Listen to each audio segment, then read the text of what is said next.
Há uma oração, sobretudo, que é válida por si própria e necessária a todos os homens. O Pai Nosso. Ninguém pode dizer que tem já muita experiência da vida interior e não precisa do Pai Nosso. Seria uma manifestação de cegueira e de orgulho.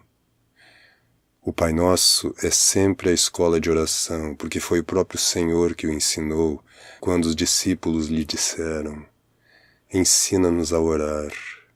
Lucas 2, 1, 4. Mas essas orações não são importantes apenas por serem um ensinamento e uma escola. São-no ainda num outro sentido menos manifesto. Elas constituem uma parte da nova criação. O homem novo vive nelas. São mistérios relacionados com os processos com que se configuram e aperfeiçoam as coisas futuras, os sacramentos. Quem as cumpre, constrói para o mundo do futuro. Nem todas as orações da Igreja que se encontram na liturgia têm certamente a mesma categoria, mas conservam uma certa conexão com as anteriores. Neste ponto não se deve exagerar, e como é natural, nem todas as orações litúrgicas têm o mesmo valor. Muitas delas, porém, proporcionam admiráveis possibilidades de comunicar com Deus. Pensemos, por exemplo, no maravilhoso Glória da Missa, no Veni Sancte Spiritus do Pentecostes, em diversos hinos do Breviário, em muitas orações da missa, tão belas na sua seriedade e clareza, e em muitas outras. Esses textos procedem dos primeiros tempos da Igreja. Têm um grande alcance e estão impregnados do sentimento da majestade divina. Nada de melhor podemos fazer que usá-los de vez em quando na nossa oração privada e tirar algum ensinamento deles.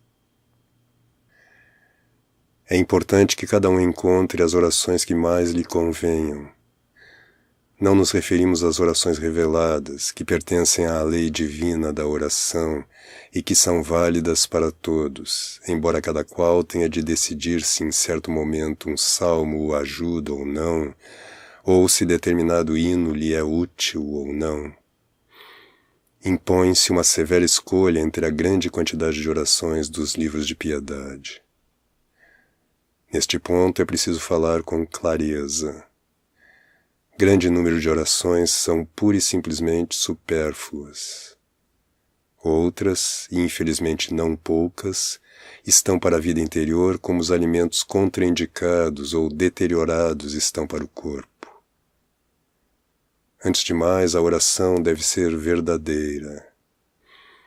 Ora, uma oração que abandona constantemente o tom simples da conversa e se torna empolada, não é verdadeira. E também não o é a oração adocicada e sentimental, que pressupõe sentimentos que um homem de espírito são e normal não pode ter.